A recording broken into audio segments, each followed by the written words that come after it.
Dans son appartement de San Francisco, Elizabeth Collins se concentre sur un projet dont la date limite approche.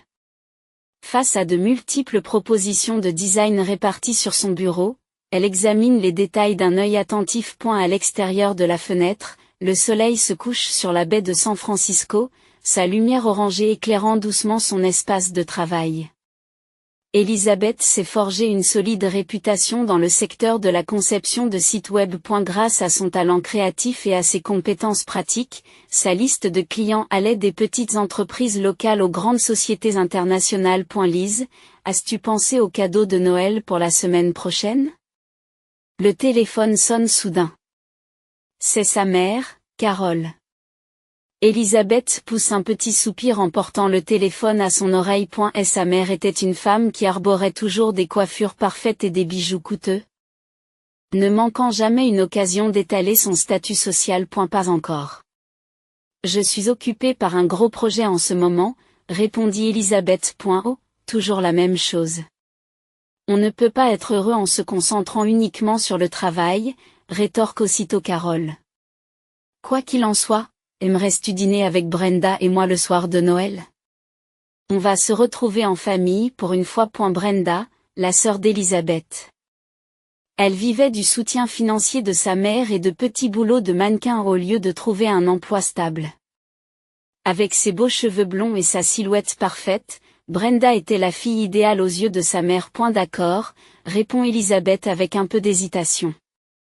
Les moments passés en famille sont toujours source d'émotions complexes, mais elle ne peut ignorer les liens du sang. La période de Noël est aussi un moment où elle se souvient de son défunt père. Robert. C'est lui qui a offert à Elizabeth son premier ordinateur à l'âge de 10 ans. Il lui disait souvent, « Tu as un talent particulier ». Robert, qui dirigeait une entreprise de construction, était un père strict mais juste. Et elle était le seul dans la famille à comprendre vraiment la valeur d'Elizabeth. Lorsqu'il est mort subitement d'une crise cardiaque il y a 5 ans, Elizabeth a eu l'impression de perdre son plus grand soutien. Pendant ses études, Elizabeth a commencé à accepter des petits boulots en utilisant ses talents de conceptrice de site web. Ses revenus lui ont permis de payer ses propres frais de scolarité et de constituer un fonds d'urgence pour sa famille. Elle a ainsi pu faire face aux réparations de la voiture de Carole, aux frais dentaires imprévus de Brenda et à d'innombrables petits prêts rarement remboursés. Elizabeth a obtenu son diplôme universitaire et s'est progressivement constitué sa propre clientèle. Et la qualité de son travail s'est répandue de bouche à oreille et les demandes se sont multipliées. La demande de son ami d'université, Richard Bradshaw, est particulièrement impressionnante. Richard venait d'ouvrir un restaurant français haut de gamme, La Maison, dans le quartier financier de San Francisco. L'emplacement était idéal, mais la fréquentation n'avait pas augmenté autant que prévu lors de l'ouverture initiale. Lise, je peux t'emprunter tes compétences? Richard a demandé, j'ai besoin d'un site web et d'une stratégie de marketing en ligne. Elizabeth a accepté la demande de Richard et a développé un site web sophistiqué et une stratégie de médias sociaux efficace. En l'espace de 3 mois. La Maison a affiché complet et est devenue un lieu incontournable pour les amateurs de cuisine locale. Richard a exprimé sa profonde gratitude et a suggéré, j'aimerais continuer à travailler ensemble en tant que partenaires commerciaux. Ce fut un moment de reconnaissance pour le travail d'Elizabeth, mais sa relation avec sa famille est restée inchangée. Sa réussite n'a jamais été un sujet de conversation familiale. Au contraire, les derniers achats de Carole et Brenda et les événements sociaux étaient toujours au centre de l'attention. Le téléphone portable posé sur son bureau sonna à nouveau. C'était un SMS de Brenda, qui devait dîner avec maman dans un restaurant chic le soir de Noël. Tu viens, n'est-ce pas? Mais quelque chose de beau. Elizabeth sourit légèrement. Avec un petit espoir de changement, elle a répondu simplement, bien sûr, je serai là. En cette veille de Noël, les rues de San Francisco brillaient de 1000 feux. Les passants souriaient. Les vitrines des magasins étaient décorées pour Noël et l'on entendait quelque part des chanteurs de Noël. Elizabeth est sortie d'un taxi et s'est retrouvée devant la Maison. L'extérieur du restaurant était sobre mais raffiné, avec un petit sapin de Noël élégant décorant l'entrée. Elisabeth prit une profonde inspiration et entra avec confiance. Pour cette soirée spéciale, elle avait choisi une robe noire simple mais élégante.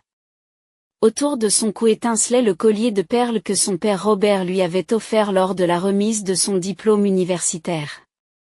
Réservation pour Collins, sourit la réceptionniste. Votre groupe est déjà arrivé.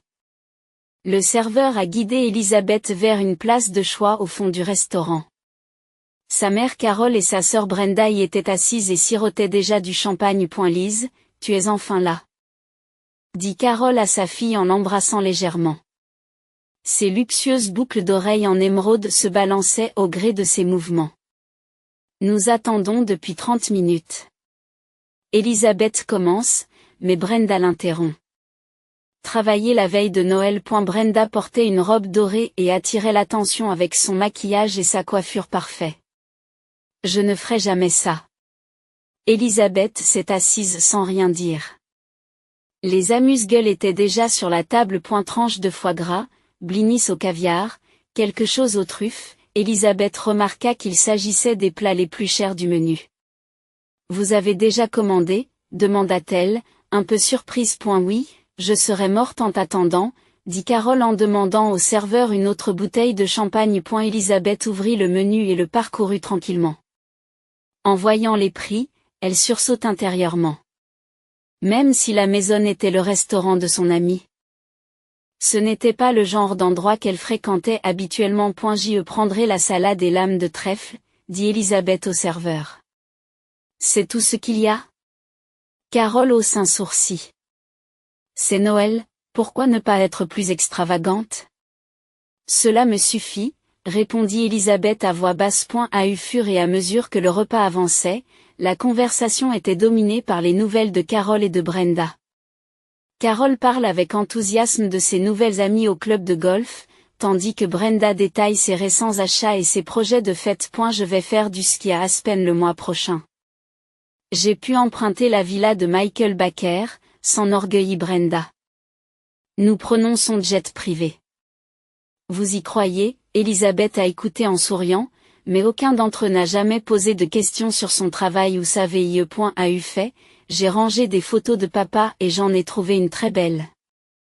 Elisabeth essaie de changer de sujet. C'est une photo de papa et moi? À l'époque où j'étais à l'université. Voulez-vous la voir? Carole fait un geste dédaigneux de la main. Pas maintenant. À propos, Brenda, comment se passe la rénovation du placard?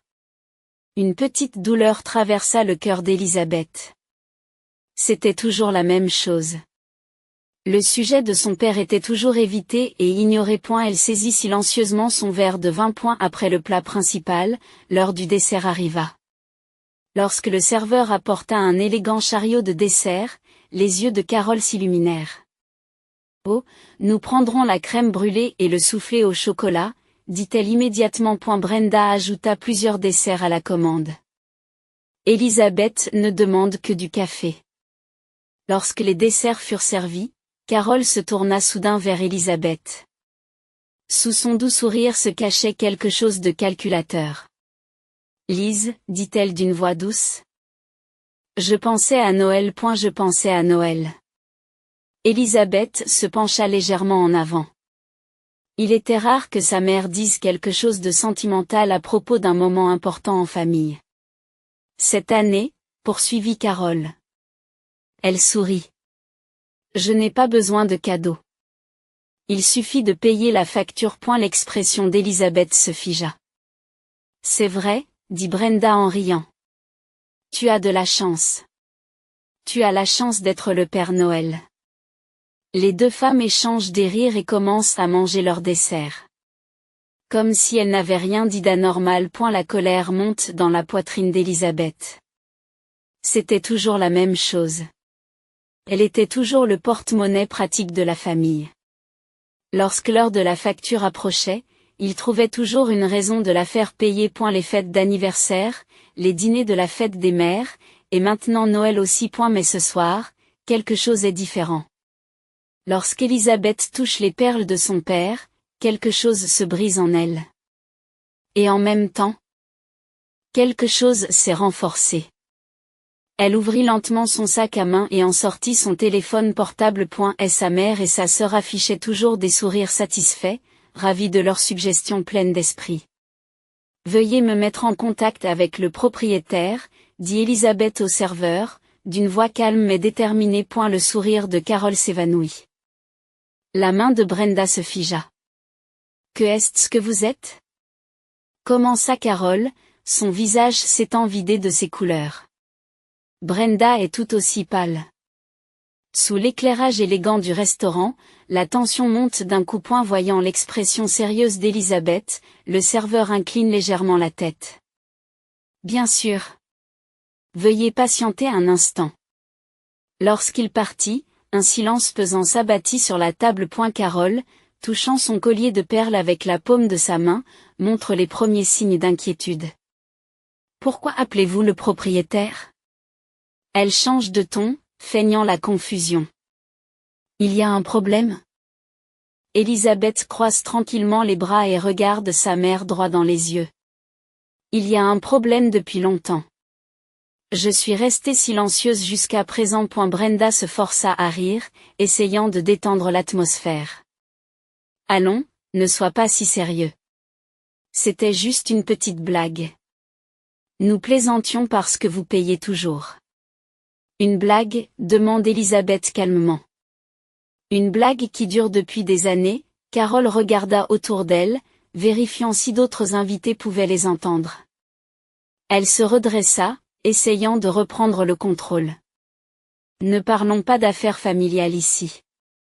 C'est très déplacé, murmura-t-elle. Que est-ce qui te prend d'appeler le propriétaire? Avant qu'Élisabeth ne puisse répondre, un homme vêtu d'un élégant costume bleu marine apparut à l'arrière du restaurant. C'était Richard Bradshaw. Lise, appela-t-il chaleureusement en s'approchant d'Élisabeth. Je ne savais pas que vous veniez le soir de Noël. Quelle surprise! Élisabeth se leva et échangea une brève accolade avec Richard. Richard, laisse-moi te présenter. Voici ma mère, Carole, et ma sœur, Brenda. Richard se tourne poliment vers les deux femmes. C'est un honneur de vous rencontrer. Lise a souvent parlé de sa famille. Les expressions de Carole et de Brenda montrent un mélange de choc et de confusion. Leurs yeux vont et viennent entre Élisabeth et Richard. Vous êtes le propriétaire, demande Carole d'un air incrédule. Oui, répond Richard en souriant. Lise et moi sommes amis depuis l'université. Je peux dire sans exagérer que ce restaurant n'aurait pas réussi sans son aide. Brenda change rapidement de posture et affiche un sourire charmeur. Quelle belle coïncidence! Nous sommes très fiers de Lise, tente-t-elle en changeant brusquement de direction. Élisabeth se rassit et but lentement une gorgée de son café. Richard, il y a quelque chose dont je voudrais te parler? Dit-elle à voix basse. Cela arrive à chaque fois. Chaque fois que nous sortons pour un repas de famille, c'est toujours moi qui finis par payer. Richard acquiesce et regarde Carole et Brenda. Son expression restait polie, mais son regard était sévère. En fait, Madame Collins, commença Richard avec douceur. Voulez-vous voir le relevé de ce que Lise a payé pour vous pendant toutes ces années? Carole se figea un instant. Que est-ce que vous voulez dire? Richard sort un smartphone de sa poche et l'actionne. Rien que pour mon restaurant, Lise a payé plus de 15 000 $ de frais de repas au cours des 3 dernières années. Anniversaire de famille, anniversaire et autres réunions. Le tout sur sa carte de crédit. Ce n'est pas possible, objecte Carole, mais sa voix manque de conviction. Vous ne savez vraiment pas combien j'ai payé? Élisabeth esquisse un sourire amer. Les manuels scolaires de Brenda, tes soins dentaires, tes vacances d'été. Même les fleurs pour l'enterrement de tante Edith. C'est la famille. C'est naturel de s'entraider, commence Carole en s'excusant. S'entraider? La voix d'Élisabeth montre enfin de l'émotion. Tu ne m'as jamais aidé. J'ai payé moi-même mes frais de scolarité à l'université et j'ai géré moi-même le loyer de mon appartement. Depuis que papa est décédé, j'ai même soutenu ton style de vie luxueux. Brenda essaya de parler, mais ne trouva pas les mots. Elle baissa le regard, piquant son dessert. Richard posa doucement sa main sur l'épaule d'Elisabeth. Lise, je voudrais dire quelque chose à ta famille, dit-il en se tournant vers eux.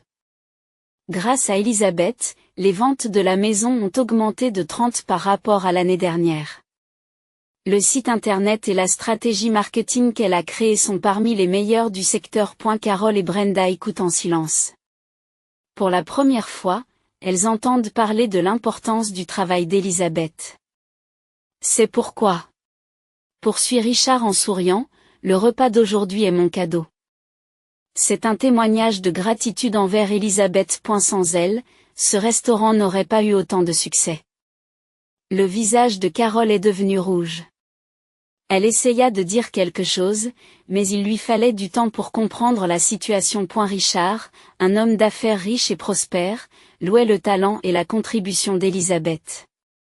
Quelqu'un d'autre appréciait à sa juste valeur la fille qu'elle avait toujours sous-estimée. Brenda regarde sa mère avec inquiétude. Leur plan s'est complètement retourné contre elle. Au lieu d'en tirer un avantage financier, elle se trouvait maintenant dans une situation embarrassante.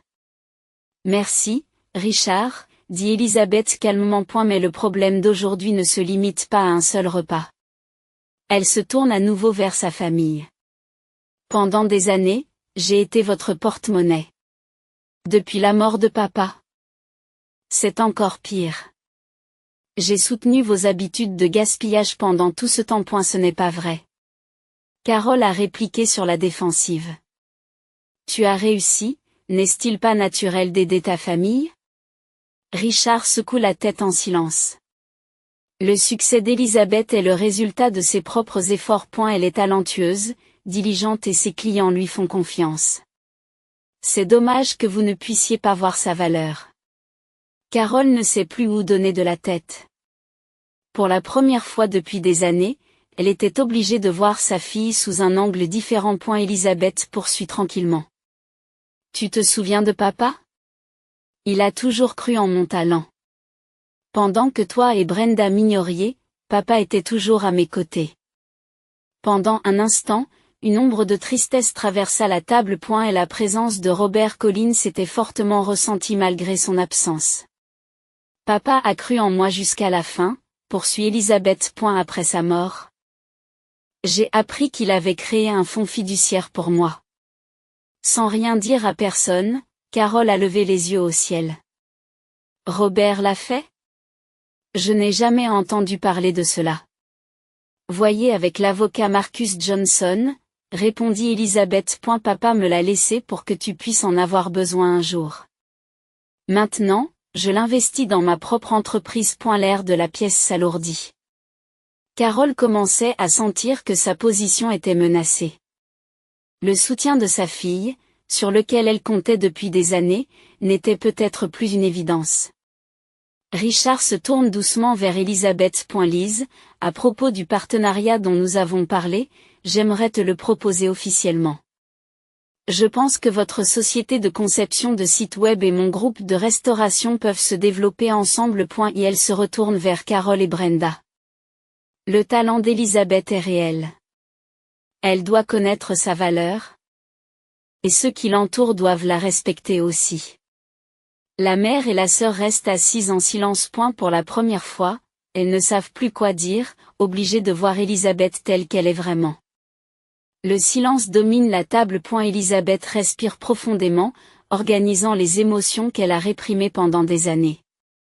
Ce qu'elle ressent maintenant, ce n'est pas de la colère ou de la tristesse, mais un sentiment de libération. La libération de dire enfin la vérité. Je voulais le dire depuis si longtemps, commença-t-elle d'une voix calme. C'est toujours la même chose.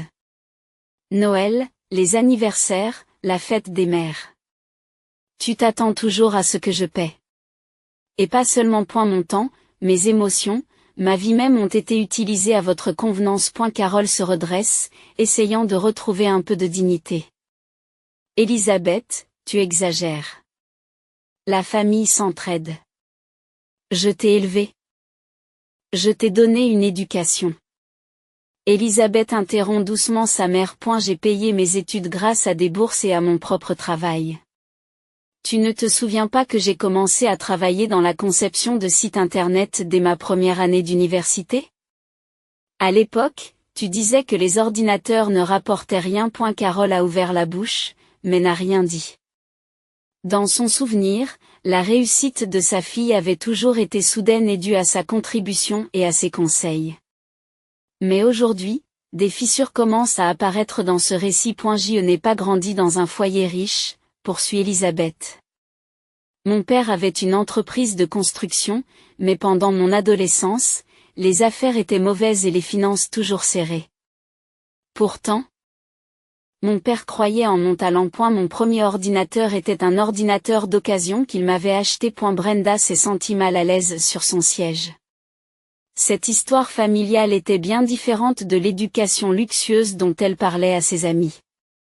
Il y a quelque chose que tu ne sais pas, poursuit Elisabeth. Et la dernière chose que papa m'a dite, c'est, vis ta propre vie. Ne vis pas pour quelqu'un d'autre. Mais je n'ai pas pu garder ces mots. Je n'ai pas pu échapper à la culpabilité et au sentiment d'obligation envers vous deux. Richard a regardé Elisabeth, éprouvant un profond respect pour sa détermination. Il dit tranquillement, Carole, j'ai été le témoin direct du talent d'Elisabeth. Grâce à ses créations et à ses stratégies de marketing, mes affaires ont doublé. C'est vraiment dommage que vous ne puissiez pas voir sa valeur.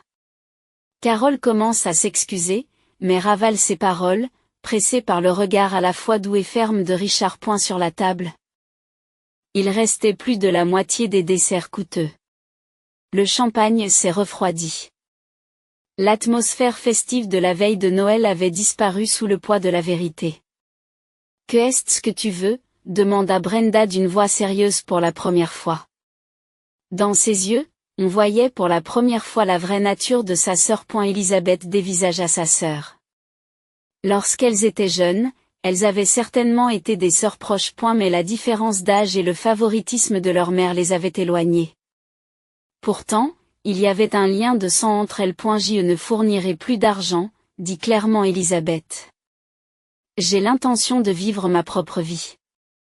Et je veux que vous preniez tous les deux la responsabilité de votre propre vie. Mais comment allons-nous faire? Brenda commença et s'arrêta. Pour la première fois, elle devait admettre que leur mode de vie avait largement dépendu du soutien de sa sœur. Brenda, dit Elisabeth avec douceur. Tu as du talent et de l'éducation. Tu as du talent et de l'éducation. Si tu essaies vraiment, tu peux trouver ta propre voie. Tu ne pourras pas toujours être la fille du beau Colin. Carole essuie discrètement ses larmes. Son maquillage parfait commençait à s'effriter. Elisabeth, es-tu vraiment en train de nous abandonner? À ces mots, la douleur a traversé la poitrine d'Elisabeth. C'était l'arme ultime de sa mère. La culpabilité. Elle avait déjà cédé à cette tactique à maintes reprises. Mais ce soir, c'était différent. Maman, je t'aime, dit-elle sincèrement. Je n'ai pas l'intention de t'abandonner. Mais je n'accepterai plus d'être exploitée. Je veux construire une relation saine. Une relation où nous nous respectons l'un l'autre. Richard prend un verre de vin en main et dit tranquillement, en fait, Madame Collins, votre fille a déjà pris une grande décision. À partir de l'année prochaine, elle deviendra un partenaire officiel de mon groupe de restaurants. Avec sa société et notre marque travaillant ensemble, nous prévoyons de nous développer sur toute la côte ouest. Carole et Brenda écarquillent les yeux de surprise. Elisabeth confirme, j'utilise une partie du fonds fiduciaire de papa pour acheter des parts dans l'entreprise de Richard. Je ne suis plus seulement une styliste indépendante, je suis propriétaire d'une entreprise. Je suis propriétaire d'une entreprise. Sa voix est empreinte d'une nouvelle confiance. Et si tu veux un cadeau de Noël, poursuit Elisabeth, apprends d'abord à respecter. Respectez mon temps, mes efforts et mon succès. Je ne suis pas votre portefeuille pratique.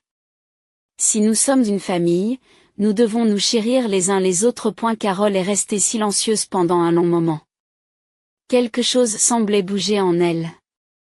Le bruit d'années d'habitude et d'hypothèses s'effondrant était presque audible. J'ai besoin de réfléchir, dit-elle enfin. Sa voix avait perdu son ton autoritaire habituel. Bien sûr, dit Elisabeth avec gentillesse, prenez le temps de réfléchir. Je fais la même chose depuis 4 ans. 4 ans. Richard s'est élégamment levé et a dit, j'apporterai un vin de dessert spécial pour le réveillon de Noël. Il est parti discrètement, laissant la place à la famille. Après un moment de silence, Brenda dit d'une petite voix, je suis désolée. Je n'ai jamais pensé que tu ressentais cela. Elisabeth regarde sa sœur droit dans les yeux. Pour la première fois, les yeux de Brenda étaient empreints d'un véritable regret. Tu sais quoi, dit Elisabeth avec douceur, tu as encore une chance. Je peux t'offrir un poste d'assistante marketing dans mon entreprise de conception de site internet. Et si vous êtes sérieuse, les yeux de Brenda s'écarquillent de surprise. Mais je n'ai aucune expérience. Mais je n'ai aucune expérience. Vous avez du talent, dit Elisabeth avec sincérité. La capacité à charmer les gens est une compétence précieuse en marketing. Mais la condition est que vous travaillez vraiment. Tous les jours, de 9 à 5. Carole a écouté la conversation en silence. Sa vision du monde était en train d'être ébranlée. Sa fille indépendante et prospère avait complètement échappé à son contrôle. Et maintenant, elle commençait à influencer non seulement son propre destin, mais aussi celui de Brenda. Richard est revenu avec un vin de dessert spécial et des verres. Tout en versant le vin avec précaution, il dit, portons un toast au nouveau départ. Après tout, l'esprit de Noël, c'est la renaissance et l'espoir. Il a jeté un regard particulier à Elisabeth. C'était l'expression d'un profond respect pour son courage. Et tous les 4 levèrent leurs verres. Chaque visage exprimait des émotions différentes, mais dans l'air, il y avait la possibilité de voir naître quelque chose de nouveau. Dans le cœur d'Elisabeth, les mots de son père résonnent. Vis ta propre vie. À ce moment-là, elle a senti qu'elle avait enfin pu suivre ces mots. Un an plus tard, pendant la période de Noël, la fête d'ouverture de la Marina des Lames, sur le front de mer de San Francisco, a été un énorme succès. Le deuxième restaurant issu du partenariat entre Richard et Elisabeth affichait complet avant même l'ouverture. Elisabeth tenait une coupe de champagne et passait en revue l'intérieur du nouveau restaurant avec satisfaction. Son sens du design s'est étendu au monde culinaire, apportant à la fois chaleur et sophistication à l'ensemble de l'espace. Appliquant ses talents de conceptrice de site web à l'image de marque globale du restaurant, ses affaires avec Richard se développaient rapidement. Santé, Lise, dit Richard en s'approchant d'elle et en levant son verre. Nous n'aurions pas pu aller aussi loin sans ta vision. Elle sourit et trinque à son tour. À notre succès. Les invités de la soirée d'inauguration étaient des visages des cercles sociaux et professionnels de San Francisco. Elisabeth se déplace dans la salle, échangeant quelques mots avec le personnel. Elle n'était pas seulement une propriétaire, elle était aussi une bonne confidente pour UX. Et la fille de Frank, l'entretien à l'université s'est bien passé? Demande-t-elle à l'un des chefs. Comment s'est passée l'opération de la mère de Maria? Demande-t-elle à un autre serveur. Elle n'était pas seulement devenue l'associée de Richard, mais aussi une figure centrale de cette nouvelle famille. L'année a également été marquée par des changements importants dans ses relations avec sa vraie famille. Sa mère Carole et sa sœur Brenda ont dû se rendre à l'évidence que le soutien financier d'Elisabeth avait soudainement cessé. Carole a renoncé à son abonnement au club de golf et a déménagé dans un appartement plus modeste. Brenda a fini par accepter l'offre d'Elisabeth et a commencé à travailler comme stagiaire dans son entreprise de conception de sites web. Les débuts ont été difficiles. Brenda avait du mal à arriver à l'heure et il lui fallait du temps pour apprendre les bases du travail. Mais, étonnamment, elle a peu à peu commencé à montrer des talents dans les relations avec les clients. Ses compétences sociales et sa capacité à charmer les gens l'ont beaucoup aidé à nouer des relations avec les clients. Elisabeth s'éloigne de l'agitation de la fête d'ouverture et se met à la fenêtre. La vue nocturne de la baie de San Francisco s'étendait devant elle. Son téléphone portable vibra. Un courriel venait d'arriver. Lorsqu'elle l'ouvrit, il s'agissait d'un court message de sa mère. Chère Lise, félicitations pour l'ouverture de ton nouveau restaurant. Brenda m'a dit que c'était un endroit merveilleux. J'ai réfléchi pendant longtemps. Tout ce que tu as dit la veille de Noël était vrai. Je t'ai utilisé pour mon propre intérêt depuis le début. En tant que mère, j'ai honte. Ton père a toujours eu raison. Tu as un talent particulier. Pardonne-moi de ne pas l'avoir reconnu et de ne pas t'avoir soutenu. Si vous le voulez bien, pourriez-vous m'inviter à déjeuner la semaine prochaine? Brenda a beaucoup grandi. Grâce à toi. Avec amour, maman. Elisabeth respire profondément. Il y a un an, elle aurait immédiatement réagi en disant que tout allait bien. Mais aujourd'hui, c'est différent. Elle connaissait sa valeur et avait appris à poser des limites. Elle répondit brièvement. Merci pour l'email. Rencontrons-nous au café de Market Street à midi mardi. Nous avons beaucoup de choses à nous dire. Avec amour, Lise. Elle rangea son smartphone dans son sac et retourna à la fête. Richard l'a trouvé et s'est approché avec un sourire. Il s'est passé quelque chose de bien, semble-t-il, dit-il. Tu as une expression si paisible. Elisabeth sourit. Un nouveau chapitre de ma famille est sur le point de commencer. Il acquiesce. La famille, c'est compliqué. Mais en fin de compte, c'est ce qui nous façonne. Oui, dit Elisabeth. Mais nous ne sommes pas seulement façonnés. Nous pouvons aussi créer de nouvelles formes nous-mêmes. Les lumières du restaurant illuminent son visage, révélant une femme différente de celle d'il y a un an. Une femme pleine de confiance, connaissant sa valeur et, surtout, vivant sa propre vie. Ce soir-là, Elisabeth se tient devant l'arbre de Noël et sourit à la photo de son père. Papa, j'ai tenu tes promesses. Je vis ma propre vie. De l'autre côté de la fenêtre, la neige avait commencé à tomber dans la nuit de San Francisco. C'était un spectacle rare. Comme s'il s'agissait de bénir un nouveau départ. Olivia Payne contemple les gratte-ciels étincelants de New York à l'extérieur de sa fenêtre et consulte